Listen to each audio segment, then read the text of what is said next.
بسم اللہ الرحمن الرحیم۔ ہر طرح کی حمد و ثنا اور تمام تر عظمت و بڑائی صرف اللہ سبحانہ کو زیبا اور لائق ہے، جو سارے جہان کا خالق و مالک، مدبر و متصرف اور منتظم ہے، جو سب پر مہربان، ہر وقت مہربان ہے، جو انصاف کے دن کا مالک بھی ہے۔ اے اللہ، آپ ہی کی ہم سب عبادت کرتے ہیں اور کرتے رہیں گے، اور آپ ہی سے ہم سب مدد مانگتے ہیں اور مانگتے رہیں گے۔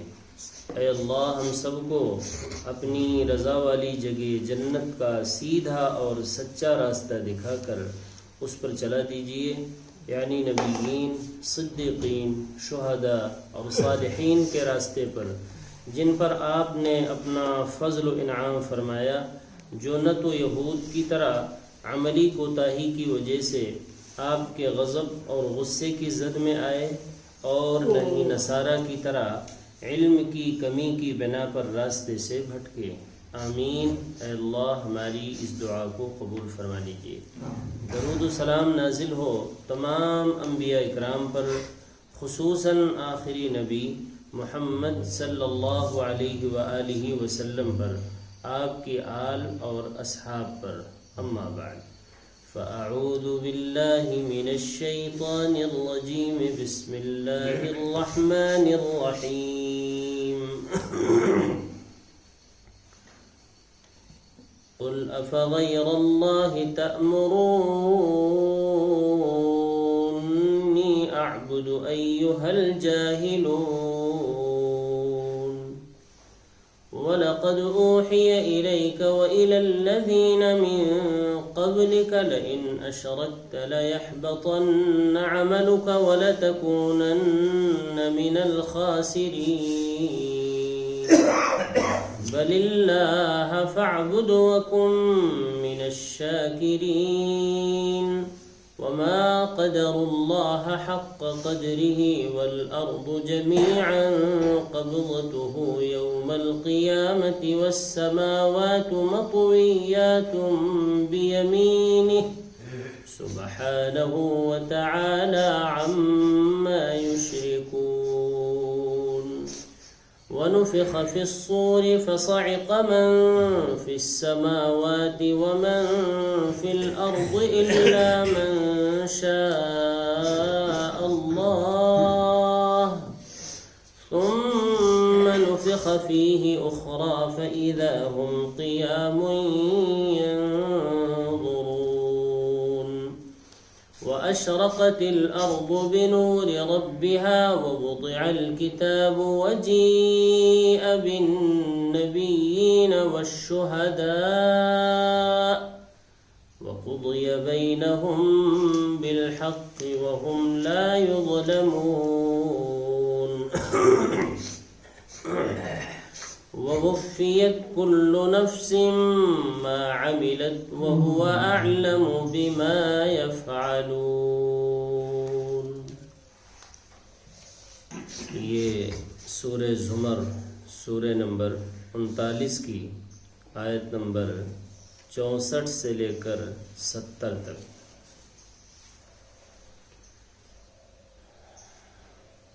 مشرکین مکہ نے نبی صلی اللہ علیہ وسلم سے صلح کی درخواست کی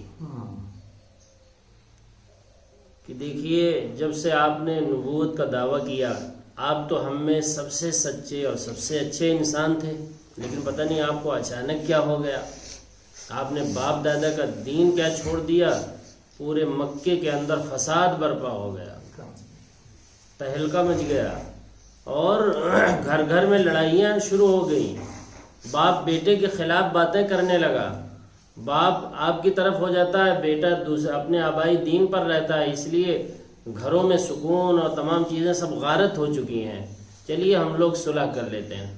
ایسا ہے کہ 1 سال آپ ہمارے ساتھ ہمارے بتوں کی عبادت کریں گے، اور انہیں کچھ بھی نہیں کہیں گے، برا بھلا نہیں کہیں گے، اور جو آئے دن آپ کہتے رہتے ہیں ان سے کچھ بھی نہیں ہوتا ہے، یہ جو بڑے بڑے بزرگ بنا رکھے ہو یہ کچھ بھی نہیں ہے، لاشیں ہیں، کچھ بھی نہیں ہے، سب کچھ کرنے دھرنے والی ذات تو اللہ کی ہے، اللہ کے سوا تو کوئی لائق عبادت ہے ہی نہیں، لا الہ الا اللہ، یہ جو آپ کہتے ہیں آئے دن جس کی وجہ سے فساد برپا ہے، تو آپ ایک سال آپ ہمارے بتوں کی عبادت کر لیں اور ہم آپ کے ساتھ دوسرے سال عبادت کریں گے آپ کی الہ کی، اس طرح ہمارے اور آپ میں صلح ہو جائے گی اور یہ امن چین سکون پھر آ جائے گا اور ہم لوگ سکون سے زندگی گزاریں گے۔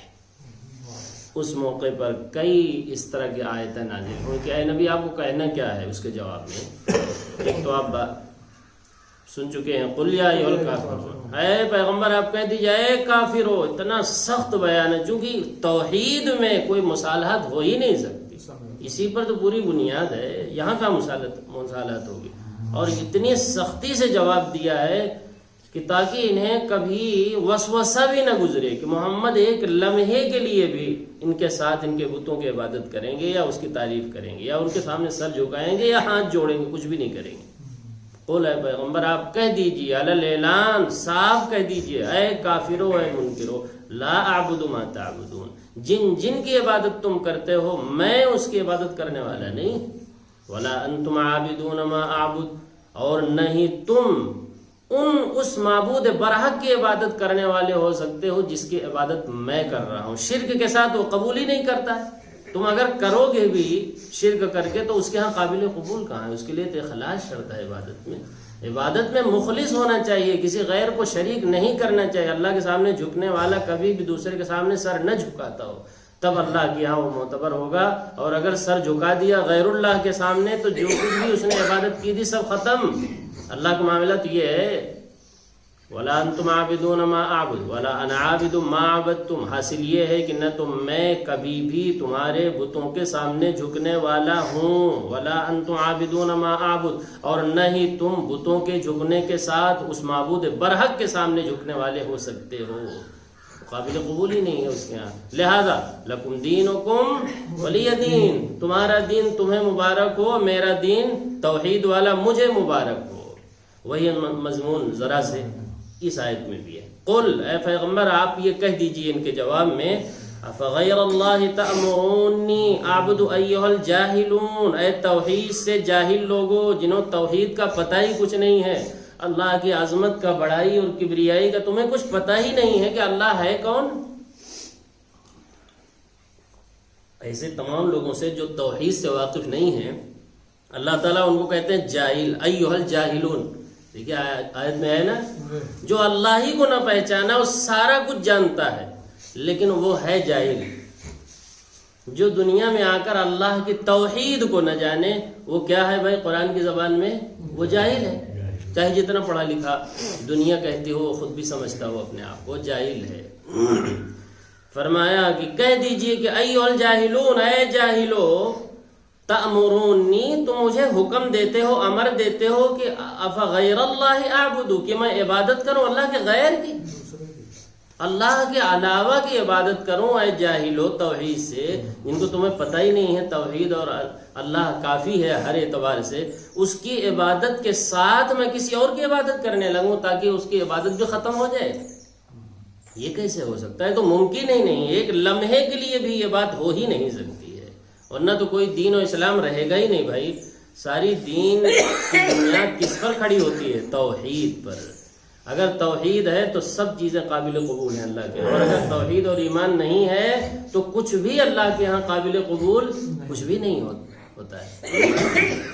قل اے پیغمبر آپ ذرا ان سے کہہ دیجئے صاف لفظوں میں افغیر اللہ، کیا اللہ کے غیر کی تأمرونی تم مجھے حکم دے رہے ہو، کس بات کی؟ کہ اعبدو میں عبادت کروں، ایھا الجاہلون اے جاہلو، وَلَقَدْ أُوحِيَ، سچائی یہ ہے، حقیقت یہ ہے، یہ ایک حقیقت ہے، اوحی الیک، اے پیغمبر آپ کی طرف وحی کی گئی، وَإِلَى الَّذِينَ مِن قَبْلِكَ، اور آپ سے پہلے جتنے بھی پیغمبر آئے ہیں سب کی طرف ہم نے یہ وحی کی۔ یہ ذرا سنیے، بڑی عجیب بات ہے، عجیب بات، کیا وحی تھی بھائی؟ وہ جو تمام پیغمبروں کی طرف کی گئی تھی، اور آخری پیغمبر محمد صلی اللہ علیہ وسلم کی طرف بھی اس بات کی وحی کی گئی. کون سی بات ہے وہ یہ ہے لئن اشرکت، اے پیغمبر، تمام پیغمبروں سے، اے نبیوں پیغمبروں، اگر تم بھی شرک کرو گے تو لَيَحْبَطَنَّ عَمَلُكَ، تو تمہارے بھی سارے عمل اکارت ہو جائیں گے، سارے عمل برباد. اگر شرک کر لیا، کس کو کہا جا رہا ہے؟ پیغمبر کو. ہر پیغمبر کو یہ وحی کی گئی تھی کہ اگر تم نے بھی قوم کی مصالحت میں آ کر کہ چلو صلح ہو جائے گی، سکون سے رہنے لگے، یہ سوچ کر کے تم بھی ان کے ساتھ اگر شرک کر لو گے بالفرض، وہ شرک کیا نہیں کسی پیغمبر نے، بالفرض بات کو سمجھانے کے لیے، شرک کی سنگینیت کو بتانے کے لیے اللہ اس طرح کی گفتگو فرما رہے ہیں. ورنہ پیغمبر بھائی شرک کو روکنے کے لیے آتا ہے، شرک کرنے کے لیے نہیں آتا ہے. لیکن بات سمجھ میں آئے کہ اگر شرک پیغمبر سے بھی ہوگا تو معاف نہیں ہے، تو اس کے بعد لوگوں کا کیا حیثیت اس کے بعد لوگوں کی رہ جاتی ہے؟ بھائی سب سے زیادہ حیثیت اللہ کی نظر میں کس کی ہے؟ پیغمبروں کی ہے، نبیوں کی ہے، جس کو اللہ منتخب کرتا ہے. اس کے علاوہ دنیا چاہے جس کو جتنا بڑا بناتی ہو، چڑھاتی ہو، اللہ نہیں جانتا اسے. اللہ اپنے پیغمبروں کو جانتا ہے بس. وَلَقَدْ وُحِيَ، اور یہ حقیقت ہے، وَلَقَدْ کا ترجمہ کر رہا ہوں، یہ ایک حقیقت ہے، ایک سچائی ہے. کوئی فرضی قصہ یا اس طرح کی باتیں ہی وہ فرضی نہیں بیان ہو رہی، ایک حقیقت ہے. وَلَقَدْ وُحِيَ، وحی کی گئی ہے، الیک، آپ کی طرف بھی، وَإِلَى الَّذِينَ مِن قَبْلِكَ، اور آپ سے پہلے جتنے بھی پیغمبر اور رسول آئے ان کی طرف بھی یہ وحی کی گئی تھی. کیا؟ لَإِنْ أَشْرَكْتَ، کہ اگر آپ بھی اے پیغمبر اے رسول شرک کر لیں گے تو کیا نتیجہ ہوگا؟ لَيَحْبَطَنَّ عَمَلُكَ، تو آپ کے بھی سارے عمل فوراً برباد ہو جائیں گے، اور ضرور برباد ہو جائیں گے. لَيَحْبَطَنَّ میں جو نون ہے نا، دو تاکید ہے، لام تاکید کا لگا ہے، نون الگ سے لگا ہوا ہے، تاکید در تاکید کلام میں ہے. دیکھیے جو میں اتنا جوش و خروش سے بولتا ہوں، اصل میں وہ کلام میں اتنی تاکید ہے کہ اگر اس طرح گفتگو نہ کی جائے تو آپ تک بات نہیں پہنچ سکتی ہے. یہ بات پہنچ ہی نہیں سکتی اگر یہ انداز اس میں موجود ہے. تو اردو میں زور لگایا جاتا ہے تاکہ کچھ تو پہنچ جائے بات، ورنہ عربی کا لطف تو ہے عربی ہی میں. لَيَحْبَطَنَّ عَمَلُكَ، ضرور بالضرور آپ کے سارے عمل اکارت اور برباد ہو کے رہ جائیں گے. کس کو کہا جا رہا ہے؟ نبیوں کو، محمد صلی اللہ علیہ وسلم کو، دیگر پیغمبروں کو. اور پھر نتیجتاً کیا ہوگا جانتے ہیں؟ وَلَتَكُونَنَّ مِنَ الْخَاسِرِينَ، یہاں بھی ڈبل تاکید لگی، لام بھی اور نون بھی. اور ضرور بالضرور تم بھی خسارے میں چلے جاؤ، ٹوٹے اور خسارے میں گئے، برباد، دنیا آخرت دونوں تباہ ہو جائے گی شرک کرنے کی وجہ سے. لہذا اے پیغمبر کبھی بھی بھولے سے بھی غیر اللہ کی عبادت نہ کریں، بل اللہ فاعبد، بلکہ صرف اللہ کی عبادت کریں. بل اللہ فاعبد، بلکہ صرف کہاں سے آیا جانتے ہیں؟ فاعبد اللہ ہے، اللہ کو بعد میں آنا چاہیے، اور یہاں اللہ کو پہلے لا دیے. جب کسی چیز کو جس کو بعد میں آنا چاہیے پہلے لا دیا جائے کلام میں، اس میں تاکید پیدا ہو جاتی ہے. اب ترجمہ یہ نہیں ہوگا کہ اللہ کی عبادت کرو، اب ترجمہ ہوگا بلکہ اللہ ہی کی عبادت کرو. جیسے ایاک نعبد میں تیری ہی عبادت ہم کرتے ہیں، تیری عبادت نہیں ترجمہ ہوگا، یہ ترجمہ صحیح نہیں. ایاک نعبد مانے تیری ہی عبادت کرتے ہیں اور تجھی سے مدد مانگتے ہیں. ایاک پہلے آ گیا جبکہ ایاک کو بعد میں آنا چاہیے. تو عربی کا قاعدہ ہوتا ہے تقدیم و تاخیر کیا نہیں کہ ترجمہ بدل جائے گا، ترجمے میں تاکید آ جائے گی. تو غیر اللہ کی عبادت کسی بھی صورت میں اے پیغمبر کرنا نہیں ہے، چاہے جتنی باتیں اچھی رکھیں کہ صلح ہو جائے گی اور بڑا اچھا لگے گا، بہت بہترین ہو جائے گا، صلح سے رہیں گے. تو صلح سے رہ کے کیا کرو گے؟ جو اللہ ہی ناراض ہے تو اس صلح سے فائدہ کیا ہے؟ صلح وہ مفید ہے بھائی جس میں اللہ بھی راضی ہو، ورنہ وہ جھگڑا ہی بہتر ہے جس جہاں اللہ راضی ہو. بھائی توحید میں کوئی جو ہے سمجھوتا نہیں، توحید کے معاملے میں صرف اللہ کی عبادت، غیر اللہ کی عبادت نہ کریں بلکہ اللہ ہی کی عبادت کریں. وَكُمْ مِنَ الشَّاكِرِينَ، اور اللہ کے شکر گزار بندوں میں سے بن کر رہیں جب تک رہیں دنیا میں. اللہ ہی کی عبادت کریں، اطاعت کریں، غلامی کریں، اللہ کی نعمتوں کا شکر ادا کریں، محسوس کریں کہ اللہ نے ہم پر کیا انعام فرمایا ہے۔ سچائی تو یہ ہے وما قدر اللہ حق قدری، شرک کرنے والوں نے تو اللہ کی قدر پہچانی ہی نہیں ہے۔ شرک کی نحوست نقد یہ ہوتی ہے کہ اللہ کی عظمت کو، بڑائی کو انسان پہچان نہیں پاتا شرک کی وجہ سے۔ بھائی جب اپنی عبادت کا ایک حصہ تم غیر اللہ کے سامنے جھک رہے ہو تو اللہ کے سامنے جب پورے طور سے جھکے ہی نہیں، خالص ہو کر، مخلص ہو کر، تو اللہ کی قدروں کو کیا جانو گے؟ اللہ کی قدر و منزلت کو کیا پہچانو گے؟ یہ آیت اس سے پہلے سورۃ الانعام 12:7 میں بھی گزر چکی ہے، بہت اہم آیت ہے۔ فرمایا تھا وما قدر اللہ حق قدره اذ قالوا ما انزل اللہ علی بشر من شیء، وہاں یہ اضافہ بھی ہے اور ذرا وضاحت ہے وہاں۔ ان لوگوں نے اللہ کی قدر پہچانی ہی نہیں جنہوں نے یہ کہہ دیا کہ اللہ نے اپنے پیغمبروں پر کچھ نازل نہیں کیا، وہ اللہ کو گویا پہچان سکتے ہی نہیں۔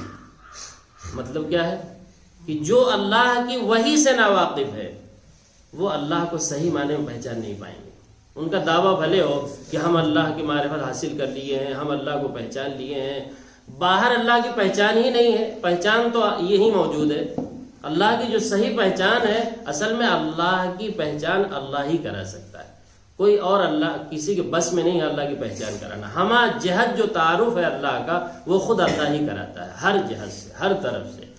تو وہ کہاں ملے گا؟ اللہ کی وحی میں ملے گا۔ اسی کو وہاں فرمایا تھا ان لوگوں نے تو اللہ کی قدر پہچانی ہی نہیں جنہوں نے یہ کہہ دیا کہ کسی بشر پر بھلا کیسے کچھ نازل ہو سکتا ہے۔ یعنی جب اللہ کی وحی سے کوئی ناواقف ہے تو اللہ کو بھی اس نے پہچانا، اس کی قدر کو جانا نہیں ہے۔ مطلب کیا ہے؟ اگر اللہ کو پہچاننا چاہتے ہو تو کہاں آنا پڑے گا؟ یہاں تمہیں آنا پڑے گا، ورنہ صرف تمہارا دعویٰ ہوگا کہ ہم نے اللہ کو پہچان لیا ہے، صحیح بات یہ ہے کہ تم نے کچھ بھی اللہ کو نہیں پہچانا ہے۔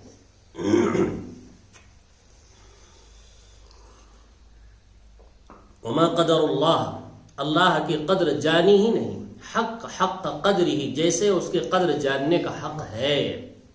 کنہوں نے نہیں جانا؟ جنہوں نے قرآن نہیں پڑھا۔ بہت ستھرے لفظوں میں اگر کہیں، جنہوں نے اللہ کی کتاب نہیں پڑھی انہوں نے اللہ کی قدر کو جانی ہی نہیں۔ اللہ کی قدر و منزلت کیا ہے، اللہ کی عظمت کیا ہے، اللہ کی بڑائی کیا ہے، اور اللہ کے مقابلے میں مخلوق کی حیثیت کیا ہے، یہ بھی واضح نہیں ہوگا۔ یہ کتاب نہیں ہے تو مخلوق کو بڑھا دیے اور اللہ کی عظمت کا کچھ پتہ ہی نہیں۔ اب سنو اللہ کی عظمت کی کچھ باتیں ہی سن لو تب تم سمجھ میں آئے گا اللہ کی ذات کا نام ہے۔ والارض جميعا قبضته يوم القیامہ، قیامت کے دن پورے زمین کو اللہ اپنی مٹھی میں لے لے گا۔ اللہ اکبر، کتنا بڑا ہے اللہ بھائی۔ اللہ پوری زمین کو، قبضہ کہتے ہیں مٹھی کو، پوری زمین کو سمیٹ کر لپیٹ کر کے، جیسے گیند وود لے لیتا ہے نا بچہ، کیسے گیند لیتا ہے نا ہلکا پھلکا، ایسے ہی پوری زمین کو اللہ کہاں لے لیں گے؟ اپنے ہاتھ۔ اللہ کی عظمت سوچیں۔ اور آگے والسماوات مطویات بیمینی، اور ساتوں آسمان کو کاغذ کی طرح لپیٹ کر، جیسے دیکھتے نہیں وکیل لے کر کے یوں لپیٹ کر فائل کیسے لے کے جاتے ہیں، کاغذ ایسے گول بنا کر کے یوں ایک ہاتھ میں لے لیتے ہیں کہ نہیں؟ ایک ہاتھ میں کاغذ لپیٹ کر کے، کئی کاغذ ہوں لپیٹ کر یوں ہاتھ میں رکھتے ہیں کہ نہیں؟ پورے ساتوں آسمان کو لپیٹ کر اللہ یوں لے لے گا داہنے ہاتھ میں۔ بیمینی مانے داہنے ہاتھ، اللہ کا ہاتھ داہنا ہی ہے، وہاں بایاں ہاتھ نہیں بھائی، داہنا ہی ہے۔ اور اللہ کا ہاتھ کیسے ہے اللہ ہی جانتا ہے۔ یہ متشابہات میں سے، اس کی کوئی تفصیل نہیں ہم بیان کر سکتے ہیں، جتنا اللہ نے کہہ دیا ہے اس پر بس ایمان لاتے ہیں۔ اپنی ذات کے بارے میں، اعضاء کے بارے میں جو کچھ بھی اللہ نے کہا، جتنا کہا ہے ہم اس پر اسی کیفیت سے ایمان لاتے ہیں۔ ہم یہ یقین کرتے ہیں کہ اللہ کا ہاتھ ہے لیکن ہمارے جیسا نہیں۔ اللہ کا ہاتھ ہے اس کی شان کے اعتبار سے، اللہ عرش پر مستوی ہے لیکن ہم اس کی کیفیت کو نہیں جانتے، جیسا اس کی شان کے لائق ہے ویسا وہ مستوی ہے۔ یہاں یہی کہنا چاہیے، اس سے زیادہ کوئی بحث کرنے سے کوئی فائدہ نہیں جی۔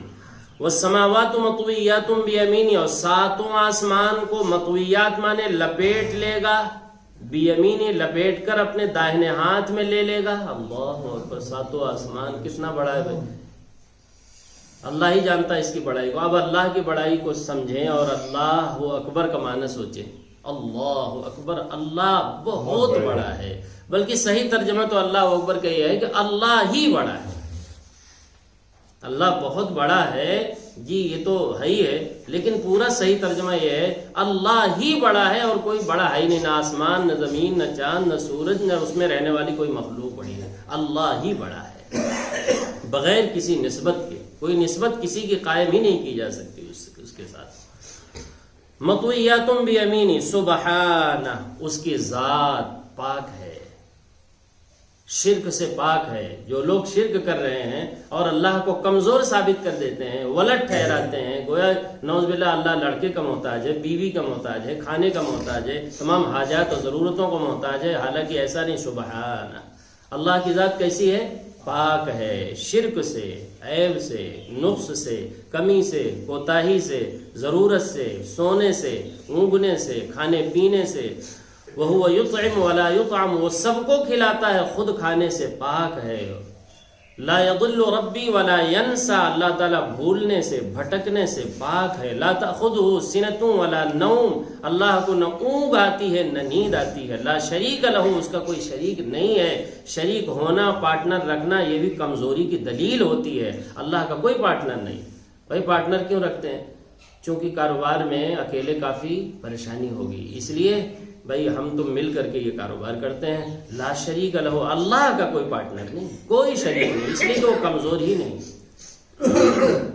سبحانہ وتعالی، اللہ کی ذات بہت بلند ہے، ہر اعتبار سے بلند ہے، اپنی ذات کے اعتبار سے بھی بلند ہے، اپنی صفات کے اعتبار سے بھی بلند ہے، اور اپنے افعال اور کام کے اعتبار سے بھی بہت بلند ہے۔ اس جیسا نہ کوئی کام کر سکتا ہے، نہ اس جیسا کوئی صفات والا، نہ اس جیسی کوئی ذات والا ہے۔ وتعالی کا ترجمہ کر رہا ہوں، وتعالی ہر اعتبار سے بلند ہے۔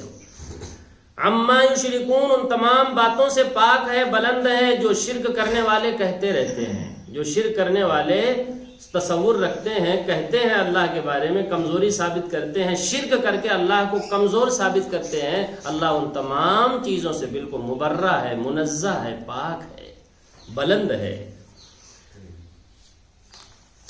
اب اللہ نے جب اپنی عظمت بتا دی تو اپنا پروگرام بھی آگے بتاتے ہیں کہ جو اللہ ایسی طاقت والا ہے، جب وہ کہہ رہا ہے کہ قیامت آئے گی تو کیا کوئی مشکل ہے؟ وہ نہیں لا پائے گا قیامت جی، دوبارہ مرے ہوئے لوگوں کو زندہ نہیں کر لے گا؟ جب وہ اتنا طاقت والا ہے کہ آسمان و زمین اس کے ہاتھ میں، مٹھی میں ہلکے پھلکے گیند اور کاغذ کی طرح ہوں گے، تو بتائیے وہ اللہ جو باتیں کہہ رہا ہے وہ کیوں نہیں کر دے گا؟ اب سنو اللہ کا اگلا نظام۔ وَنُفِخَ فِي الصُّورِ، جب سور پھونکا جائے گا، کون پھونکے گا؟ اسرافیل علیہ السلام۔ جب سور پھونکا جائے گا تو کیا حال ہوگا زمین و آسمان میں رہنے والوں کا؟ جانتے ہیں اس پہلے سور سے اس کا اثر یہ ہوگا زمین پر اور آسمان پر، فَصَعِقَ مَنْ فِي السَّمَاوَاتِ وَمَنْ فِي الْأَرْضِ، جو بھی زمین میں ہے اور جو بھی آسمانوں میں ہے، یعنی فرشتے، سب کے سب بے ہوش ہو جائیں گے اور سب کے سب موت کے گھاٹ اتار دیے جائیں گے، سب کے سب فنا ہو جائیں گے پہلے سور سے۔ یہ نظام الہی قرآن میں بیان ہو رہا ہے، اس میں کوئی شک نہیں ہے، جو کچھ کہا جا رہا ہے ایسے ہی ہو رہا ہے۔ سور پھونکا جائے گا تو فصعق، بے ہوش ہو جائیں گے، بے ہوشی کے بعد مر جائیں گے۔ کون؟ من فی السماوات، جو بھی آسمانوں میں ہیں یعنی فرشتے، ومن فی الارض، اور جو زمین میں مخلوق ہے وہ بھی، الا من شاء اللہ، مگر جسے اللہ چاہے گا ان پر اس کا اثر نہیں ہوگا۔ سبحان اللہ، ایسا نہیں ہے کہ سور پھونکنے کے بعد اللہ بھی نعوذ باللہ بے بس ہو گیا، اب تو سارے ہی گئے، نہیں، اللہ جس کے بارے میں چاہے گا کہ یہ رہیں وہ رہے گا۔ چنانچہ وہ جو سور پھونکنے والا ہے وہ نہیں مرے گا، اس پر کوئی اثر سور کا نہیں ہوگا، جبریل پر نہیں ہوگا، یا اللہ جسے چاہے گا، اور پھر انہیں بھی موت دے گا، لیکن وہ جب چاہے گا تب موت دے گا، اس کا کوئی اثر ان پر سور کا کچھ بھی نہیں ہوگا۔ سبحان اللہ، گویا سور پھونکنے کے بعد بھی اللہ ہی کے قبضے میں سب کچھ ہوگا، ایسا نہیں ہے سور پھونکنے کے بعد نعوذ باللہ اللہ بھی بے بس ہو گیا، اب تو سارا ہی کچھ گیا، آسمان پھٹ جائے گا، اذا السماء انفطرت واذا الكواكب انتثرت، ستارے جھڑ پڑیں گے اور سورج بے نور ہو جائے گا، سب کچھ ختم، زیر و زبر ہو جائے گا، پوری کائنات زیر و زبر ہو جائے گی، ختم ہو جائے گی پہلے سور سے جی۔ کون سے سور سے؟ پہلے سور سے۔ پھر دوبارہ سور پھونکا جائے گا کافی عرصے کے بعد، کافی عرصے کے بعد جی دوبارہ سور پھونکا جائے گا. ثم آ رہا ہے نا, ثم آتا ہے تراخی کے لیے, یعنی تاخیر ہوگی اس میں. جب واو آتا ہے تو فوراً, فا آتا ہے تو فوراً, واو آتا ہے تو کوئی پتہ نہیں چلتا کب ہونا. لیکن ثم کا مطلب ہے, عربی میں ایک ایک حرف کے معنی ہوتے ہیں. ثم کا مطلب یہ ہے کہ کچھ تاخیر سے یہ کام ہوگا. ثم نفخ فیہ اخرى, پھر دوبارہ سور پھونکا جائے. اخرى مانے دوبارہ, دوسری بار جب سور پھونکا جائے گا تب کیا ہوگا جانتے ہیں؟ آسمان و زمین میں جتنی بھی مخلوق مر چکی تھی یا پہلے آدم علیہ السلام سے لوگ جا چکے تھے, وہ سب کے سب قیام کھڑے ہو جائیں گے. قیام مانے کھڑے ہو جائیں گے. ینظرون, اور تعجب خیز منظر ان کے سامنے قیامت کا ہوگا اور اسے دیکھ رہے ہوں گے. اللہ اکبر. قیامت کا تعجب خیز منظر ان کے سامنے ہوگا. زمین ایک دم لیول اور برابر کر دی گئی ہے, نہ سمندر ہے, نہ پہاڑ ہے, نہ دریا ہے, نہ کچھ ہے. زمین ایک دم چٹیل میدان, اور سب کو اس میں جمع کیا جا رہا ہے حساب و کتاب کے لیے. فَإِذَا هُمْ قِيَامٌ يَنظُرُونَ, کھڑے ہو جائیں گے اور تعجب خیز منظر سے اور عجیب پھٹی پھٹی نگاہوں سے سارا منظر قیامت کا ان کے سامنے ہوگا, جو دوبارہ اللہ اٹھائے گا حساب و کتاب کے لیے. اچھا بھائی, سورج تو بے نور ہو چکا ہے, ختم ہو چکا ہے, بڑا اندھیرا ہوگا, حساب کیسے ہوگا؟ میدان حساب میں تو روشنی بھی چاہیے. فرمایا وَأَشْرَقَتِ الْأَرْضُ بِنُورِ رَبِّهَا, زمین اس دن روشن ہوگی اپنے رب کے نور سے. اللہ کے ڈائریکٹ نور سے پوری زمین اور میدان حساب روشن ہوگا, سورج نہیں ہوگا. سورج تو بے نور ہو کے ختم ہو چکا ہے. اللہ اکبر و کبیر. یہ سچا پروگرام ہے, اللہ کا پروگرام ہے جو ٹلنے والا نہیں ہے. جو کچھ جیسے بیان ہو رہا ہے, اسی لیے تو کہا تھا جو کتاب پڑھنے جا رہے ہو باتیں عجیب آئیں گی, لا ریب فی, لیکن ان باتوں میں کوئی شک اور شبہ نہیں. جو کہا جا رہا ہے ہونا ویسے ہی ہے, مانے کوئی نہ مانے, تیاری کرے نہ کرے, ہونا ویسے ہی ہے. اچھا بھائی, حساب, میدان حساب, زمین کے رب کا جو نور ہے, سب کا یہ رب ہے, وہ اسی سے وہ روشن ہوگی زمین. سورج نہیں, چاند نہیں, سب ختم ہو چکے ہیں. ووضع الکتاب, سب کی فائلیں لائی جائیں گی اور سامنے رکھ دی جائیں گی. جتنی فائلیں سب لکھوایا تھا فرشتوں کے ذریعے سے, وضع مانے رکھ دی جائیں گی, سامنے لا کر رجسٹر پھیلا دیا جائے گا. سب کے تاحد نگاہ رجسٹر پھیلا دیا جائے گا. اعمال نامے, کتاب سے مراد یہاں اعمال نامے ہیں. ہر ایک کے اعمال نامے سامنے لا کے رکھ دیے جائیں گے. لیجئے, فرشتہ اٹھا کے لائے گا, لیجئے پورا حساب فلاں صاحب کا یہ ہے, ہمارے پاس ریکارڈ, یہ لیجئے اللہ. اور کون لائے جائیں گے؟ میدان حساب قائم ہے, اس کا نقشہ کھینچے جا رہا ہے, ذرا تصور میں رکھیے گا. آپ یہاں نہیں ہیں, سو میدان حساب میں پہنچے ہوئے بھائی. وجیء بالنبیین, اور نبیوں کو بلایا جائے گا, تمام پیغمبروں کو بلایا جائے گا, حاضر کیا جائے گا اللہ کے سامنے. کیوں؟ ان سے سوال ہوگا. پیچھے گزر چکا ہے, تفصیل گزر چکی ہے. پارہ 7 سورۃ المائدہ کے آخر میں فرمایا یوم یجمع اللہ الرسل فیقول ماذا اجبتم, جس دن رسولوں کو جمع کرے گا, وہی منظر ہے, رسولوں کو جمع فرمائے گا اور ان سے سوال کرے گا اللہ تعالیٰ, ماذا اجبتم, کیا جواب ملا قوم کی طرف سے. قوم سے بھی پوچھا جائے گا, اور اس کا تذکرہ سورۃ القصص پارہ 20 میں اللہ نے کیا. وَيَوْمَ يُنَادِيهِمْ فَيَقُولُ مَاذَا أَجَبْتُمُ الْمُرْسَلِينَ, امتیوں سے بھی پوچھے گا کہ تم نے رسولوں کو کیا جواب دیا. جب ان کی بات پہنچی, مانے عمل کر کے آئے ہو یا ویسے ہی سمجھتے ہو, کہ تو سب ویسے ہی ہے, اور ویسے ہی ہے تو آج تو تمہاری نگاہوں کے سامنے ہے سب, جو کچھ پیغمبر کہتے تھے سب سامنے ہے نا, تو جواب کیا دیا, دونوں سے پوچھا جائے گا. وَجِيءَ بِالنَّبِيِّينَ, اور عجیب بات وہاں سورۃ المائدہ میں نقل کی اللہ نے, فرمایا جب نبیوں کو جمع کر کے اللہ پوچھے گا, فیقول ماذا اجبتم, کیا جواب ملا امت کی طرف سے, کیا سلوک کیا تمہارے ساتھ, کیا کہیں گے معلوم ہے؟ وہ جو منظر ہوگا اس کو ذرا تصور میں لائیے. کہیں گے قالوا لا علم لنا, اللہ ہمیں کچھ پتہ نہیں. یعنی اتنی گھبراہٹ ان کو ہوگی کہ ہوش اڑے ہوئے ہوں گے, بولنے کی ہمت نہ ہوگی. یہ ہوگا کہ بھائی کیا بتائیں اس وقت, اس لیے کہ لوگوں کو دلوں میں پتہ نہیں کیا تھا, دل سے مانتے بھی تھے کہ نہیں ہم کو, جو مانتے بھی تھے ان کا بھی کیا مسئلہ آج بنے گا. کہیں گے لا علم لنا, اللہ ہمیں کچھ بھی پتہ نہیں ہے, کچھ خبر نہیں. یہ گھبراہٹ کا عالم اللہ نے نبیوں کا نقل کیا ہے. اور یہاں پیر فقیر فرضی تمام لوگ غیر نبی نہ جانے کیسے کیسے دعوے اپنی کتابوں میں، اس کتاب میں تو کوئی گھس نہیں سکتا نا، اس کتاب میں تو آ ہی نہیں سکتا، دم نہیں مار سکتا اس کتاب کے اندر. یہی تو شان ہے اس کتاب کی. ہم نے اس کو محفوظ کر لاک کر دیا ہے، اس میں کوئی اندر آ نہیں سکتا اور اس میں سے کوئی بات نکال نہیں سکتا. اپنی اپنی کتابوں میں ٹینکے مارتے رہو، لیکن جب قرآن پڑھو گے تو ہاں آنکھیں کھل جائیں گی دنیا میں، اور اگر نہیں پڑھو گے تو آنکھیں کھلیں گی پھر آخرت میں ڈائریکٹ، پھر کوئی فائدہ نہیں ہوگا. فرمایا وجیء بالنبیین، ہاں کیا کہیں گے؟ قالوا لا علم لنا، اللہ ہمیں کچھ پتا نہیں ہے. انک انت علام الغیوب، غیب کے جاننے والے تو آپ ہی ہیں. دلوں میں لوگوں کی کیا باتیں تھیں، ایمان تھا بھی ان کے سچا یا نہیں ہم نہیں جانتے، آپ ہی سب کچھ جانتے ہیں. یقیناً اللہ سے بڑھ کر ایمان کو اور ساری چیزوں کو کون جاننے والا ہے بھائی؟ بالکل سچ کہیں گے وہ. وجیء بالنبیین، اور نبیوں کو لایا جائے گا اور ان سے سوال ہوگا کہ امت نے کیا جواب دیا. والشہداء، گواہوں کو لایا جائے گا. کتنے گواہ ہیں وہ میں 12 جمعہ میں اور تمام تفصیل کرتا رہتا ہوں، آپ ذرا پھر تصور کر لیں. جتنے بھی گواہ ہیں، زمین بھی گواہ ہے، وہ رجسٹر بھی گواہ ہیں، فرشتے بھی گواہ ہیں، اسی طریقے سے آنکھ کان ناک سب گواہ ہے. یہ وہ جو اعمال نامہ ہے وہ بھی لایا جائے گا، وہ بھی ایک گواہ ہے. یہ سارے گواہ جمع کر لیے جائیں گے. اب کہاں جاؤ گے؟ کوئی جھوٹ اٹھ نہیں بول پائے گا بھائی. والشہداء، گواہوں کو لایا جائے گا. اور اللہ نے 2 جگہ فرمایا کہ یہ جو امت ہے آخری، یہ امت تمام امتوں کے لیے گواہ کے طور سے لائی جائے گی. عجیب بات ہے. وَتَكُونُوا شُهَدَاءَ عَلَى النَّاسِ، تم گواہی دو گے لوگوں پر. سوال یہ ہے کہ یہ تو سب سے بعد میں آئے، گواہی کے لیے تو حاضر ہونا ضروری ہے.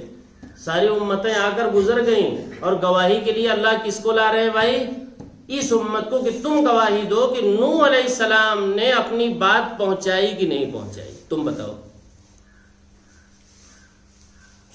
کیسے جو ہے، سوال یہ ہے کہ کیسے جو ہے گواہی دے گی بھائی؟ اس کتاب کی وجہ سے گواہی دیں گے ہم لوگ. اس کتاب میں نوح علیہ السلام کا قصہ، لوط علیہ السلام کا قصہ، شعیب علیہ السلام، ایک بار نہیں نہ جانے کتنی بار اللہ ہمیں سنا چکے ہیں. اسی بنیاد پر ہم لوگ گواہ بننے والے ہیں. اب بتائیے اس کتاب کے سمجھے پڑھے بغیر ہے چارہ کیا ہمارا؟ کنی نہ کاٹیں اور ادھر ادھر کی باتیں چھوڑ دیں اور یہ بات اس بات پر آئے ہیں. ہمیں گواہ کے طور سے لایا جائے. ہم گواہی دیں گے کیسے؟ ہمیں جب علم ہی نہیں ہے تو گواہی کیسے دیں؟ ہمیں تو پتہ ہی نہیں. یہ بھی اتنی بڑی دلیل ہے کہ لوگوں اس کتاب کی طرف آؤ. تمہیں گواہی دینا آخر کس بنیاد پر گواہی دو گے؟ اور 2 جگہ آیت آئی ہے وَتَكُونُوا شُهَدَاءَ عَلَى النَّاسِ، امت محمدیہ کو پچھلی تمام امتوں کے لیے گواہ کے طور سے ہم لائیں گے.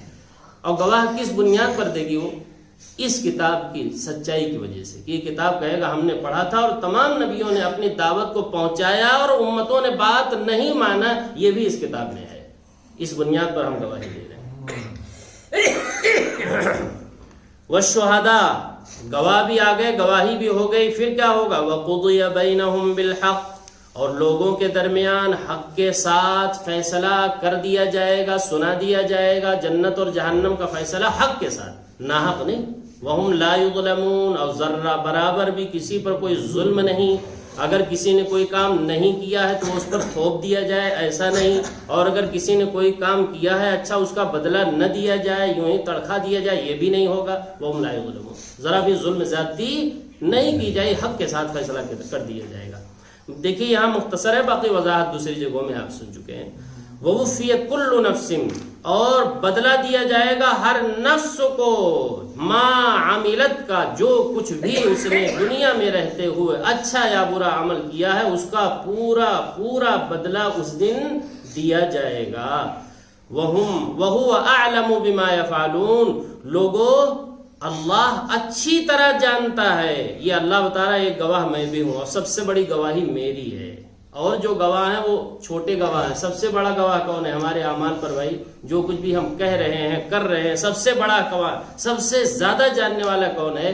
اعلم، سب سے زیادہ جاننے والا، تمہارے بارے میں ظاہر و باطن سے واقف، اور اسے سب پورا یاد ہے کس نے کیا کیا ہے. وَهُوَ أَعْلَمُ، اللہ خود بھی اچھی طرح جانتا ہے، بما يفعلون، جو کچھ بھی لوگ کرتے رہے. اس لیے وہاں جو ہے فیصلے میں کوئی غلطی ہونے والی نہیں ہے. ایک جگہ اللہ نے کہا قُلْ أَيُّ شَيْءٍ أَكْبَرُ شَهَادَةً، اے پیغمبر آپ لوگوں سے پوچھئے سب سے بڑی شہادت اور گواہی کس کی ہے؟